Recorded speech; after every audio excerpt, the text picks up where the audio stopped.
Bismillahirrahmanirrahim. Assalamu alaikum. Chemistry grade 10.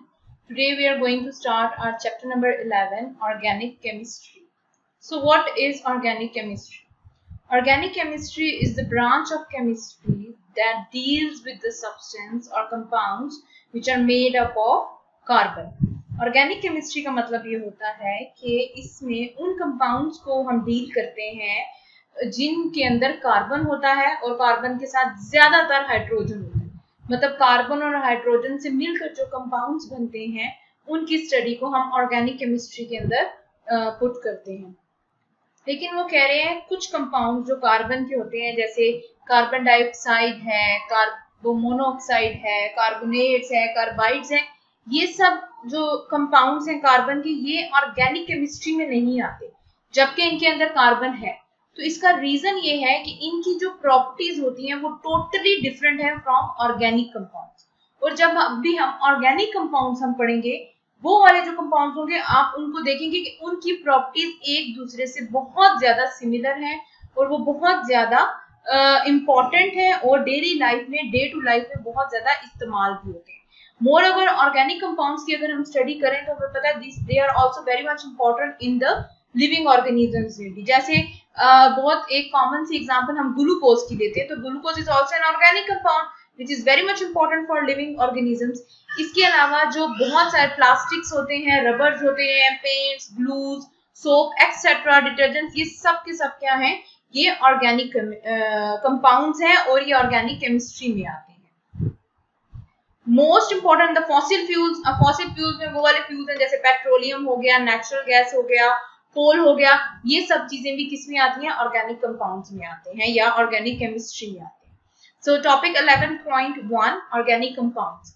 अब जो organic compounds हैं हमने पढ़ लिया कि organic compounds are carbon compounds, मतलब ऐसे कंपाउंड जिसके अंदर कार्बन होते हैं उनको हम क्या बोलते हैं, उनको हम ऑर्गेनिक कंपाउंड्स बोलते हैं। ठीक, अब ऑर्गेनिक कंपाउंड्स या ऑर्गेनिक केमिस्ट्री को हमने क्यों इतना बड़ा एक अलग से ब्रांच बनाई, वो इस वजह से कि जो कार्बन है this is very common element, बहुत ज्यादा कॉमन है और ऑलमोस्ट थाउजेंड्स और मिलियंस ऑफ कंपाउंड्स कार्बन अपने साथ मिलाकर बनाता है और उन सबको स्टडी करने के लिए उनको एक ग्रुप में डाल दिया ऑर्गेनिक कंपाउंड्स के, ताकि उनकी स्टडी जो है वो इजीली हो सके। आप कह रहे हैं कि ऑर्गेनिक कंपाउंड्स में जो है कार्बन इज एसेंशियल, मतलब कार्बन इंपॉर्टेंट है, कार्बन होगा तो वो ऑर्गेनिक कंपाउंड होगा, अगर कार्बन ही मिसिंग है तो वो ऑर्गेनिक कंपाउंड नहीं है। लेकिन कार्बन के साथ साथ ज्यादातर सबसे ज्यादा जो आता है वो हाइड्रोजन होता है, लेकिन वो कह रहे हैं हाइड्रोजन के अलावा भी हो सकते हैं, हाइड्रोजन के अलावा उसके अंदर ऑक्सीजन भी हो सकता है, नाइट्रोजन, सल्फर, फास्फोरस और हैलोजन भी हो सकते हैं।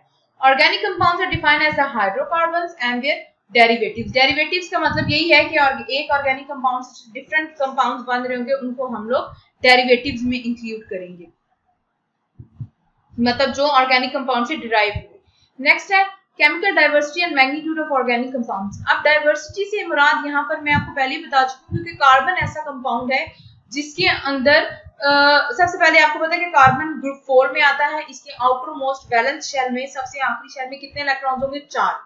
अब कार्बन के अंदर ये बड़ी अच्छी प्रॉपर्टी है कि वो एक तो 4 बॉन्ड्स बना सकता है, क्योंकि उसको 4 इलेक्ट्रॉन चाहिए होते हैं अपने आप को स्टेबल करने के लिए। इसलिए उसके अंदर क्या एबिलिटी है, उसके अंदर एबिलिटी ये है कि वो 4 बॉन्ड बना सकता है और ज्यादातर मोस्टली और हमेशा कार्बन जो है वो बनाता है कोवलेंट बॉन्ड्स बनाता है जो कि शेयरिंग से बनते हैं। अब आपको पता है जब शेयरिंग करने के लिए कोई भी वो बॉन्ड्स बनाएगा तो उसके साथ वो डिफरेंट एलिमेंट्स आके कंबाइन होते हैं, जिसकी वजह से बहुत सारे नए नए कंपाउंड्स बन जाते हैं, बहुत ज्यादा डाइवर्सिटी आ गई है कंपाउंड्स में। साथ साथ वो कह रहे हैं कार्बन के अंदर एक और बड़ी अच्छी प्रॉपर्टी है, वो है self linking ability. Self linking ability का मतलब ये कि कार्बन अपने ही कार्बन के साथ भी जुड़ जाता है, मतलब कार्बन सी जो है वो सी के साथ जुड़ता है, फिर सी के साथ, और इस तरह वो जुड़ते जुड़ते लंबी लंबी चेन्स बना देता है, पॉलीमर्स बना देता है। ठीक, और इस प्रॉपर्टी को हम बोलते हैं catenation. So catenation is the self linking ability of carbon. Self linking ability of carbon का क्या मतलब है कि कार्बन अपने साथ ही कंबाइन हो के, मतलब दूसरे कार्बन एटम्स के साथ अपने इलेक्ट्रॉन्स को शेयर कर करके डिफरेंट कंपाउंड्स बनाता है और इनफाइनाइट नंबर ऑफ मॉलिक्यूल्स बन जाते हैं हमारे पास। इनफाइनाइट मतलब वी कैन नॉट काउंट, इतने ज्यादा नंबर ऑफ मॉलिक्यूल्स बन सकते हैं। और इसी वजह से इनको हमने इतनी डाइवर्सिटी की वजह से हमने क्या किया है, ऑर्गेनिक कंपाउंड्स की एक पूरी ब्रांच बना दी जिसमें हम इजीली उसको स्टडी कर सके। Now what is isomerism? Catenation, the self linking ability and next ability. एक और रीजन कि इतने ज्यादा नंबर क्यों है ऑर्गेनिक कंपाउंड्स के, वो रीजन है आइसोमेरिज्म। आइसोमेरिज्म का मतलब क्या होता है? आइसोमेरिज्म का मतलब ये होता है कि एक ऐसा कंपाउंड जिसका मॉलिक्यूलर फार्मूला जो है वो सेम हो। मॉलिक्यूलर फार्मूला से क्या मुराद है, आप इधर देख सकते हैं, ये जो लिखा हुआ है C4H10, ये इसका क्या है, ये इसका मॉलिक्यूलर फार्मूला है और इसको हम ब्यूटेन बोलते हैं। ठीक, C4H10 molecular formula of a butane. ये अब क्या है, ये एक ऑर्गेनिक कंपाउंड है। लेकिन अब आप इसको देखेंगे नीचे जो इन्होंने ये आपको 4 स्ट्रक्चर बना के दिखाए हैं, ये पेंटेन के हैं और ये ऊपर वाले जो 2 ब्यूटेन के हैं। तो देखें, वो ये कह रहे हैं कि अब ये भी ब्यूटेन है। आप काउंट करें 1 2 3 4, 4 carbon, 1 2 3 4, 4 carbon, 3 hydrogen, 2 2 2 and 3, this is 10, 10 hydrogen हो गए, 4 कार्बन हो गए। इसमें भी 3 2 3 3, 10 हाइड्रोजन हो गए और 4 कार्बन हो गए। अब ये दोनों सेम कंपाउंड है, सेम मॉलिक्यूलर फार्मूला है, लेकिन अगर आप इसको देखें तो इसका स्ट्रक्चर और है, इसका स्ट्रक्चर और है। मतलब ऐसे कंपाउंड जिनका मॉलिक्यूलर फार्मूला तो सेम हो लेकिन उनकी अरेंजमेंट्स जो है, जो उनका स्ट्रक्चर हम बनाते हैं, अरेंजमेंट करते हैं, वो डिफरेंट भी हो सकता है। ऐसे मॉलिक्यूल्स को हम क्या कहते हैं, आइसोमेरिज्म। इस फेनोमेना को हम बोलते हैं आइसोमेरिज्म। और इसी की वजह से आप देखें, अब जस्ट ब्यूटेन के हमने 2 स्ट्रक्चर बना दिए, तो थाउजेंड्स ऑफ ऑर्गेनिक कंपाउंड्स हैं, तो एक ही ऑर्गेनिक कंपाउंड के डिफरेंट स्ट्रक्चर होते हैं और उसकी वजह से वो चेंज हो जाता है, उसकी थोड़ी बहुत प्रॉपर्टीज चेंज हो जाती हैं। जैसे कि आप यहाँ पे देख सकते हैं, यहाँ पर 2 हाइड्रोजन के साथ 2 2 है, लेकिन यहाँ पर 3 हाइड्रोजन है जिनके साथ 3 3 है। तो ये चीजें भी ऑर्गेनिक कंपाउंड में इंक्लूड करती हैं, जिसकी वजह से बहुत ज्यादा नंबर ऑफ ऑर्गेनिक कंपाउंड्स हमारे पास डिस्कवर हो गए। सो नेक्स्ट, अब आप इसको देखेंगे, what is the molecular formula of the following compounds. ये इन्होंने 3 कंपाउंड्स बनाए हैं, अब इनका कह रहे हैं कि मॉलिक्यूलर फार्मूला क्या है। हम मॉलिक्यूलर फार्मूला काउंट करते हैं, C1 2 3 4 5, C5 है, 3 4 5 6 7 8 9 10 11 12, H क्या है, 12। तो इसका मॉलिक्यूलर फार्मूला क्या है, इसका 12। अब इसको देखें तो इसमें भी C5H12, इसको देखेंगे तो इसमें भी C5H12 और इसका नाम होता है पेंटेन। ये है N-पेंटेन, ये आइसोपेंटेन, मतलब जो इस तरह ये जो स्ट्रेट चेन लाइन होती है उसके साथ हम N लिखते हैं हमेशा। जो स्ट्रेट लाइन होती है, स्ट्रेट चेन बनती है जिसमें ब्रांच बनती है, उसको हम आइसोपेंटेन बोलते हैं, एक ब्रांच, और जिसमें इस तरह पूरा सा स्ट्रक्चर बन जाता है उसको हम नियो लगाते हैं, उसके आगे नियोपेंटेन बनाते हैं।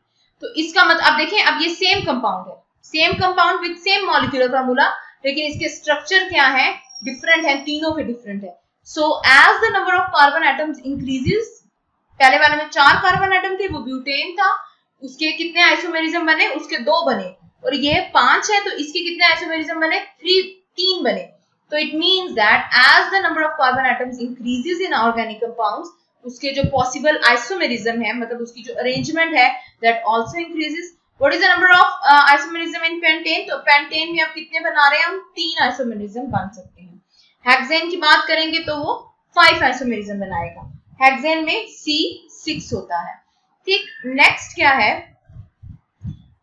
इसके अलावा आइसोमेरिज्म, कैटिनेशन के अलावा एक और प्रॉपर्टी आ गई, मल्टीपल बॉन्ड्स। मल्टीपल बॉन्ड्स का मतलब ये है कि कार्बन सिंगल बॉन्ड भी बनाता है, कार्बन डबल बॉन्ड भी बनाएगा, कार्बन ट्रिपल बॉन्ड भी बनाता है, मतलब single covalent bond, double covalent bond and triple covalent bond. अब एक ही है कार्बन एटम, वो ही अपने साथ 2 बॉन्ड भी बना सकता है, 3 भी बना सकता है, 1 भी बना सकता है। तो ये भी इंक्रीज करते हैं क्या, नंबर ऑफ ऑर्गेनिक कंपाउंड, मतलब ये भी इस चीज में ऐड करता है कि ऑर्गेनिक कंपाउंड्स के जो नंबर है वो इंक्रीज हो रहे हैं। So these all are the reason जिसकी वजह से there are more than 20 million organic compounds, known organic compounds, Our 25% are compounds of carbon. Million of organic compounds are already known and new ones are being discovered day by day. कह रहे कि million of organic compounds हम जानते हैं और इसके अलावा भी रोज बरोज नए नए ऑर्गेनिक कंपाउंड्स भी डिस्कवर हो रहे हैं. So what is the general characteristics of organic compounds? Because हमने ऑर्गेनिक कंपाउंड्स को एक ही ग्रुप में डिवाइड कर दिया तो ऑब्वियसली उसकी जो कुछ प्रॉपर्टीज होंगी या मोस्ट ऑफ द प्रॉपर्टीज होंगी वो क्या होंगी, वो सेम होंगी, जनरल होंगी सब ऑर्गेनिक कंपाउंड्स में, चाहे वो 20 मिलियन है या 40 मिलियन है. So number 1 is occurrence. Most of the organic compounds form from living things and other from things that were once living. कह रहे कि ऑर्गेनिक कंपाउंड्स किधर से मिलते हैं, हम अकर कहां से करते हैं, ये लिविंग ऑर्गेनिज्म में से आपको मिलेंगे या ये उन ऑर्गेनिज्म से मिलेंगे, डेड ऑर्गेनिज्म से मिलेंगे, डेड लिविंग ऑर्गेनिज्म जो कभी ना कभी जिंदा थे. यहाँ पर फॉसिल फ्यूल का कॉन्सेप्ट डाला हुआ है. आप सबको पता है कि what is fossil fuels. Fossil fuels ये होता है जो ऑर्गेनिजम्स होते हैं, जो लिविंग ऑर्गेनिज्म होते हैं, व्हेन दे बिकम डेड उनकी जो लिविंग जो बॉडीज होती हैं लिविंग ऑर्गेनिजम्स की, वो क्या होती हैं, वो डिकम्पोज होना शुरू हो जाती हैं और साथ साथ उनके ऊपर मतलब वो जमीन के अंदर बरीड हो जाती हैं और उधर ना लाइट होती है ना ऑक्सीजन होती है, जिसकी वजह से क्या होता है कि आफ्टर थाउजेंड ऑफ इयर्स के बाद वो जो बॉडीज हैं वो किस में चेंज हो जाती हैं, वो ऑर्गेनिक कंपाउंड्स में चेंज हो जाती हैं. तो ये वो कह रहे हैं, इससे ये आपकी एग्जांपल है लाइक पेट्रोलियम जो क्रूड ऑयल होता है वो और गैस वगैरह इसी चीज से बनी है, हमारा ये मानना है. सो अकरेंस में ये चीज आती है. नेक्स्ट है कोवलेंट नेचर. कोवलेंट नेचर का मतलब ये है कि जो ऑर्गेनिक कंपाउंड्स होते हैं उनके अंदर जो बॉन्ड बनता है वो कोवलेंट बॉन्ड होता है. दैट कैन बी पोलर और that can be non polar bond, लेकिन बॉन्ड हमेशा कोवलेंट बॉन्ड होगा. नेक्स्ट है कंपोजिशन. कंपोजिशन का मतलब ये है कि उनके अंदर क्या चीज पाई जाती है. तो मेन सबसे पहली इंपॉर्टेंट कंपोजिशन उनकी carbon. Carbon is the main important mandatory compound होता है उसके अंदर. नेक्स्ट है उसके अंदर हाइड्रोजन ज्यादातर होता है, फ्रीक्वेंटली हाइड्रोजन होता है, और other elements like oxygen, nitrogen, sulphur, phosphorus and halogens में also present in organic compounds. Next है their melting and boiling point. Generally organic compounds are volatile, so they have low melting and boiling point. Means they can easily breakable, they can the bonds can easily be changed. So ये क्या होते हैं, इनकी melting and boiling point generally low होता है. Solubility. Solubility वही बात कि organic compounds होते हैं they are non-polar in nature, वो polar नहीं होते, इस वजह से they are soluble in non-polar compounds, क्योंकि हमें पता है कि like dissolve like, so ये खुद non-polar होते हैं, इसीलिए ये non-polar के अंदर soluble होते हैं, such as ether, benzene, carbon disulfide, etc.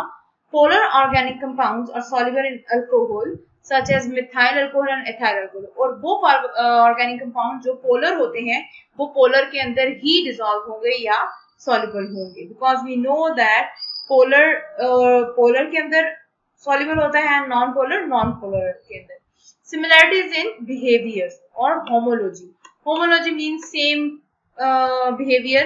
So because they have similar structure, same he structure होते हैं, ज्यादा फर्क नहीं होता structures में, इसलिए उनके दरमियान जो relationship है वो बहुत similarity है उनके behaviors में. They can be classified into few families, इसीलिए उनकी जो families हैं वो बहुत ही कम है, and almost all the families are similar to one another. A series of relative compounds in which any other adjacent molecules differ by CH2 group is called homologous series. कह रहे ज्यादातर जो है क्या कहते हैं ऑर्गेनिक कंपाउंड एक दूसरे से डिफरेंट होते हैं, वो किसी भी एक मॉलिक्यूल जैसे मतलब ये जब ज्वाइन होता है CH2 से ही डिफरेंट होते हैं, बाकी पूरा उनका जो स्ट्रक्चर होता है या जो फॉर्मूला होता है वो सेम होता है. Reaction rates. Organic compounds are less stable, so due to their less stability and due to their covalent bonding nature, the reaction rate जो होते हैं वो ज्यादा नहीं होते, वो स्लो ही होता है क्योंकि वो इतने ज्यादा स्टेबल नहीं होते. नेक्स्ट है condensed structure formulas. Condensed structure formulas से क्या मुराद है? स्ट्रक्चर फॉर्मूला तो ये होता है ना कि the formula which shows you the structure of any compound is called structure formula. जैसे कि यहाँ पर इन्होंने बनाए हुए आप देख सकते हैं कि ये डाइमिथाइल ईथर और एथेनॉल का ये क्या है, टू ऑर्गेनिक कंपाउंड्स का इन्होंने आपको स्ट्रक्चर बताया हुआ है कि ये ऐसे ड्रॉ करती है, और यहाँ पर इन्होंने क्या दिया हुआ है आपको मॉलिक्यूलर फॉर्मूला दिया हुआ है. This is the molecular formula C2H6O. ये क्या है, ये मॉलिक्यूलर फॉर्मूला है, और ये क्या है, ये इनका स्ट्रक्चर फॉर्मूला है। गौर से देखो तो ये स्ट्रक्चर दोनों डिफरेंट है एक दूसरे से। ये एथेनॉल बन गया क्योंकि यहाँ पर इसका स्ट्रक्चर ऐसा है, और ये डाइमेथाइल ईथर बन गया क्योंकि इसका स्ट्रक्चर ऐसा है, जबकि मॉलिक्यूलर फॉर्मूला दोनों का सेम है। दोनों में 2 कार्बन है और 6 हाइड्रोजन है और 1 ऑक्सीजन है। So this is the structure formula. अब हम यहाँ पर सीखेंगे what is condensed structure formula. Condensed structure formula होता है ये जो आपके पेज के एंड पे दिया हुआ है ऐसे, CH4 CH3 CH3, ये क्या है, ये इसका कंडेंस्ड स्ट्रक्चर फॉर्मूला है। कंडेंस्ड स्ट्रक्चर फॉर्मूला से मुराद ये होता है ऐसा फॉर्मूला जो आपको सीक्वेंस बताता है कार्बन एटम्स की, उस फॉर्मूले को हम बोलते हैं कंडेंस्ड स्ट्रक्चर फॉर्मूला। अब जैसे कि मैं आपको एक एग्जांपल देती हूँ, यहाँ पर आप देखेंगे ये इन्होंने क्या किया, ये अगर आप इसको देखते हैं तो ये इन्होंने एक स्ट्रक्चर फॉर्मूला बनाया किसका, प्रोपेन का बनाया हुआ है या मिथाइल का बनाया हुआ है। ठीक, ये मिथाइल फिर मिथाइल और ये तीनों को कंबाइन करके इन्होंने जो स्ट्रक्चर फॉर्मूला बनाया हुआ है वो प्रोपेन का स्ट्रक्चर फॉर्मूला इन्होंने बनाया हुआ है। This is the structure formula. C के साथ 3 हाइड्रोजन, फिर C के साथ 2, फिर C के साथ 3 हाइड्रोजन, ये कौन सा फॉर्मूला है, स्ट्रक्चर फॉर्मूला। अब अगर हम इसी को कंडेंस करके इसी को जोड़कर अगर हम नीचे लिखते हैं तो इसको मैं लिखूंगी CH3, फिर एक लाइन, फिर CH2, फिर एक लाइन, फिर CH3। तो ये फॉर्मूला क्या है, ये कंडेंस्ड फॉर्मूला है। और कंडेंस्ड फॉर्मूला के दरमियान में आप ऐसे बॉन्ड का साइन डाल सकते हैं और नहीं भी डाल सकते, सेम बात है। लेकिन आप ये जरूर नोट करेंगे कि इसका सीक्वेंस है, पहले CH3 वाला आया, फिर CH2 वाला आया, फिर CH3 वाला आया। हम ऐसे नहीं कर सकते कि पहले मैं CH3 वाला लिखूं, फिर मैं CH3 लिख दूं, फिर मैं CH2 लिख दूं, क्योंकि बनेगा तो वही सेम, कार्बन एटम भी उतने ही रहेंगे, हाइड्रोजन भी उतने रहेंगे, ना ज्यादा हो रहे हैं ना कम हो रहे हैं, लेकिन सीक्वेंस नहीं होगा। सीक्वेंस इन सेंस कि अगर मुझे खोल कर लिखना है, जब मुझे स्ट्रक्चर फॉर्मूला बनाना है तो मुझे उसी तरतीब से बनाना है जैसे कंडेंस फॉर्मूला लिखा हुआ है। जबकि मॉलिक्यूलर फॉर्मूला में ऐसा कोई चक्कर नहीं होता। मॉलिक्यूलर फॉर्मूला में जस्ट आपको टोटल नंबर ऑफ कार्बन और टोटल नंबर ऑफ हाइड्रोजन लिखने होते हैं, लेकिन यहाँ पर आपको सीक्वेंस के हिसाब से लिखना होता है, ताकि जब आप उसको खोल कर स्ट्रक्चर उसका बना सकें तो वो इजिली हो जाता है। यहाँ पर इन्होंने आपको मॉलिक्यूलर फॉर्मूलाज दिए हुए हैं और कंडेंस्ड फॉर्मूलाज दिए हुए हैं। वही बात कि मॉलिक्यूलर फॉर्मूला, ये मॉलिक्यूलर ऑर्गेनिक कंपाउंड्स है, उनके नेम, और यहाँ पर उनके मॉलिक्यूलर फॉर्मूला है कि ब्यूटेन है अगर फॉर एग्जांपल, तो ब्यूटेन के अंदर 4 कार्बन होंगे और 10 हाइड्रोजन होते हैं। इसी तरह पेंटेन में 5 कार्बन होंगे और 12 हाइड्रोजन होंगे। लेकिन जब मैं इसका कंडेंस्ड फॉर्मूला लिखूंगी तो मैं इसका कंडेंस्ड फॉर्मूला ऐसे लिखूंगी, CH3 CH2 CH2 CH3।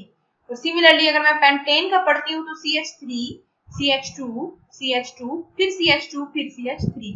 और अगर मैं इनको ड्रॉ करने की कोशिश करूंगी तो मैं ड्रॉ भी इसी सीक्वेंस के साथ करूंगी। पहले मैं C लिखूंगी, फिर उसके 3 बॉन्ड बनाऊंगी हाइड्रोजन के साथ, फिर बॉन्ड बनाऊंगी C का, फिर 2 बॉन्ड, फिर हाइड्रोजन के, फिर C, फिर 2 बॉन्ड हाइड्रोजन के, फिर C, फिर 2 बॉन्ड, और एंड पे C के साथ 3 बॉन्ड हाइड्रोजन के। So this will be the condensed formula. यहाँ पर आपको उन्होंने एक एग्जांपल दे दी है। उन्होंने आपको बोला है कि आपने मॉलिक्यूलर फॉर्मूला बनाना है, स्ट्रक्चर फॉर्मूला बनाना है और कंडेंस्ड फॉर्मूला बनाना है फॉर पेंटेन। अब पेंटेन का मतलब ये होता है कि इसके अंदर 5 कार्बन एटम है, C5 है, ये 5 कार्बन है, तो 5 कार्बन के साथ 12 हाइड्रोजन यहाँ पर लगे होंगे। आप देख सकते हैं पहले वाले के साथ 3, फिर 2, फिर 2, फिर 2, फिर 3। So this is the structure formula of pentane. अब यहाँ पर बच्चे आपने गौर करनी है एक बात को, इस वाले को खत्म कर दें, इसको मत सोचें, सिर्फ पहले वाले को, इसको देखें, इसको, ये जो मैं मार्क कर रही हूं सिर्फ आप इसको देखेंगे तो देखो बच्चे, कार्बन के आखिरी शेल में कितने इलेक्ट्रॉन होते हैं, 4, तो वो 4 बॉन्ड बना सकता है। इसीलिए अगर मैं इस वाले कार्बन को देखूं तो इसके इर्द गिर्द ये जो लाइन है ये बॉन्ड को रिप्रेजेंट कर रही है, तो इसके इर्द गिर्द 4 लाइंस लगी हुई, मींस 4 बॉन्ड बने हुए, जैसे 1 2, काउंट विद मी प्लीज, 1 2 3, ये 4, तो ये कार्बन 4 बॉन्ड बना रहा है अकेला। अब मैं अगर सिर्फ इस कार्बन को देखती हूँ तो फिर काउंट करें 1 एक बॉन्ड, 2 बॉन्ड, 3 4 बॉन्ड, क्योंकि वो 4 ही बना सकता है।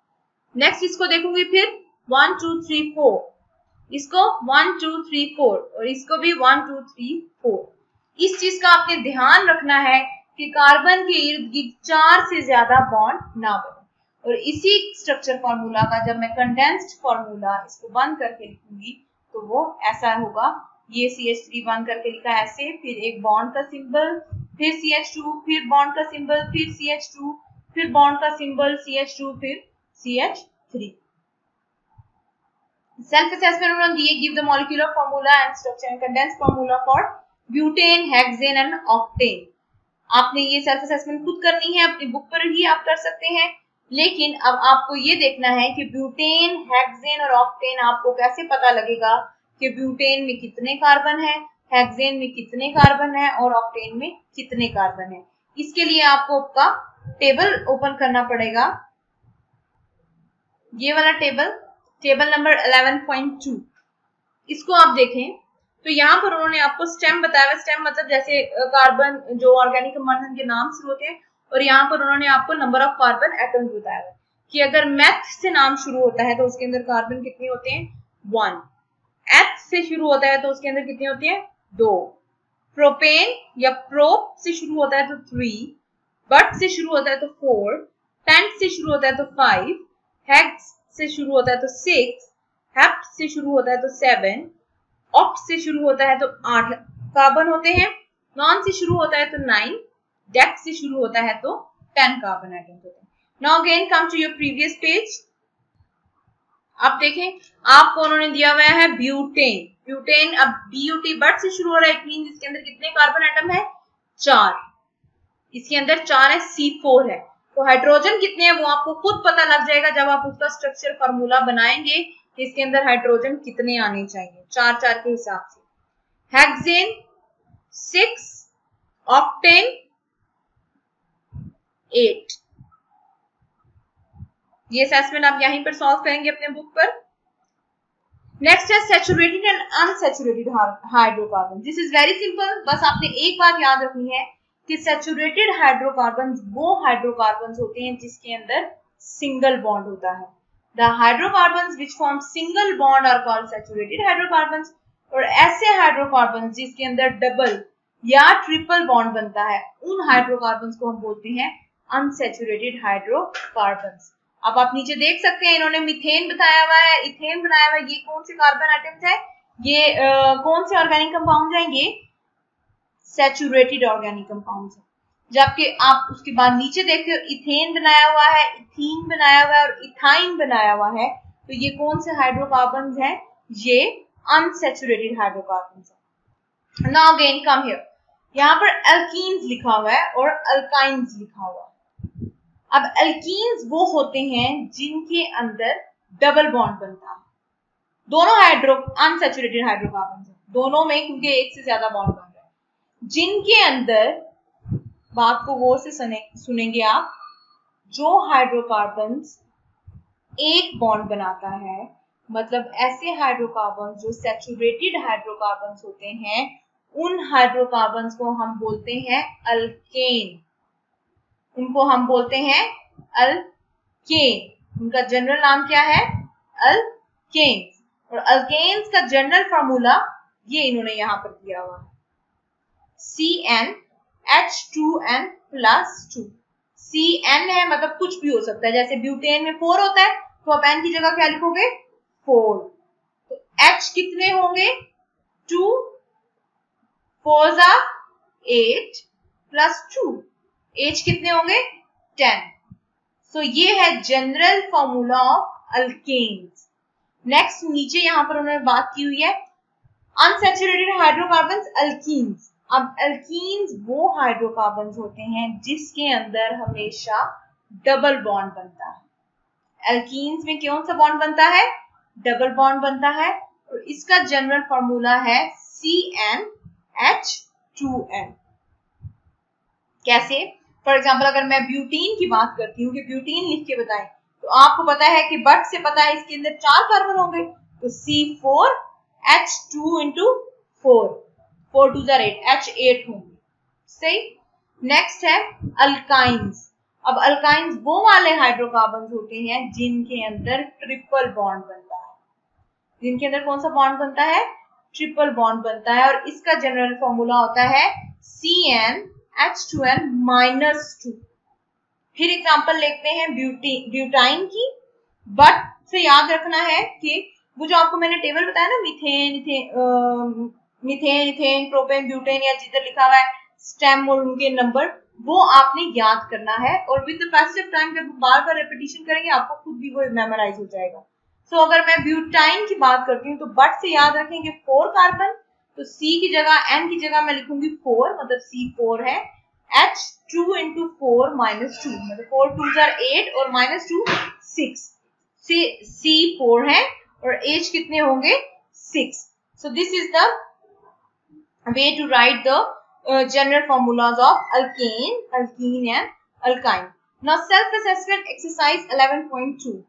Identify saturated and unsaturated compounds from the following. आपने जस्ट बताना है कि सैचुरेटेड कौन से और अनसैचुरेटेड कौन से है।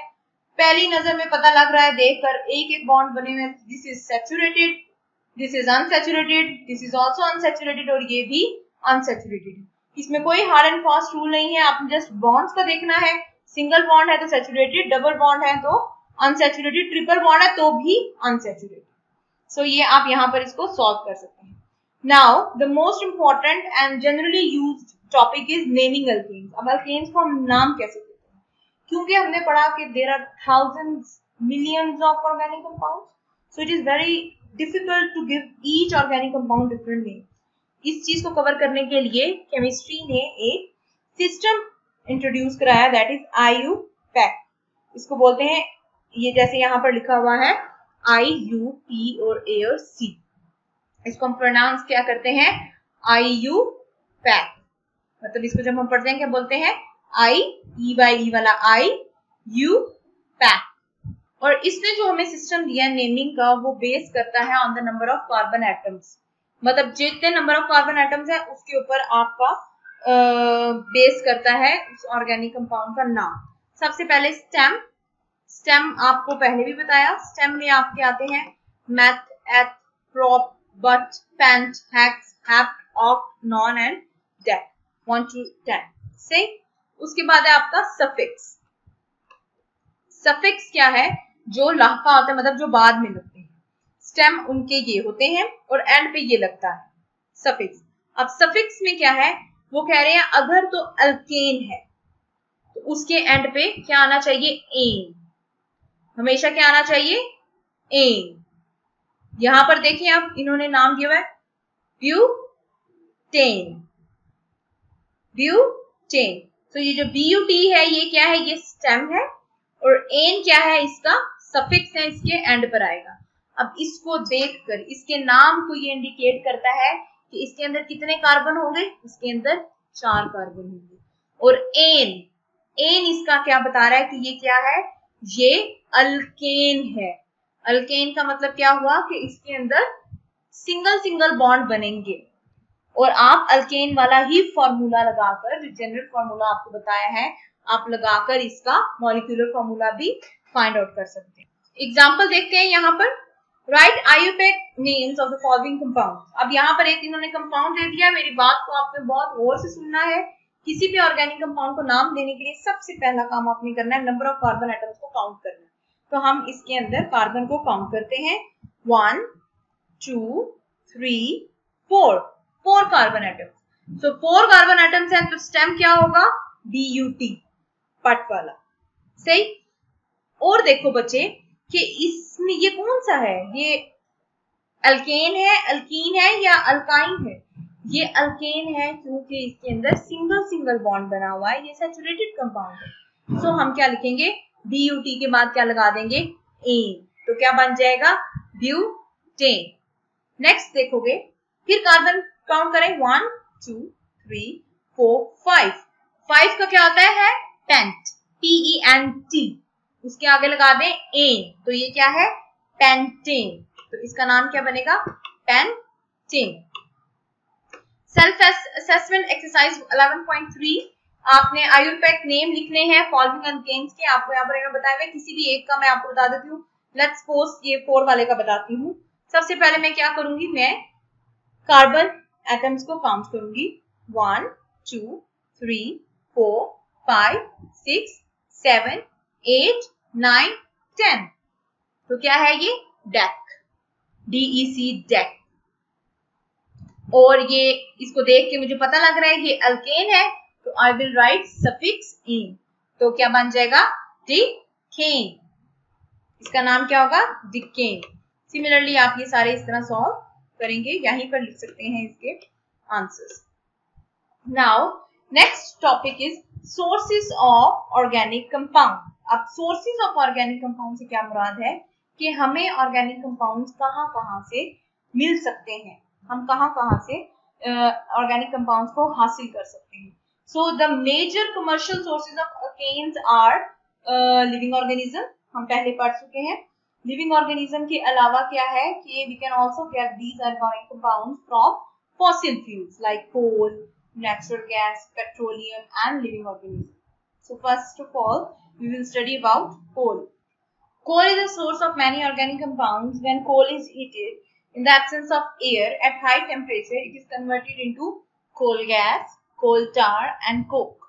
This process is called destructive distillation. Coal is also used as solid fuel.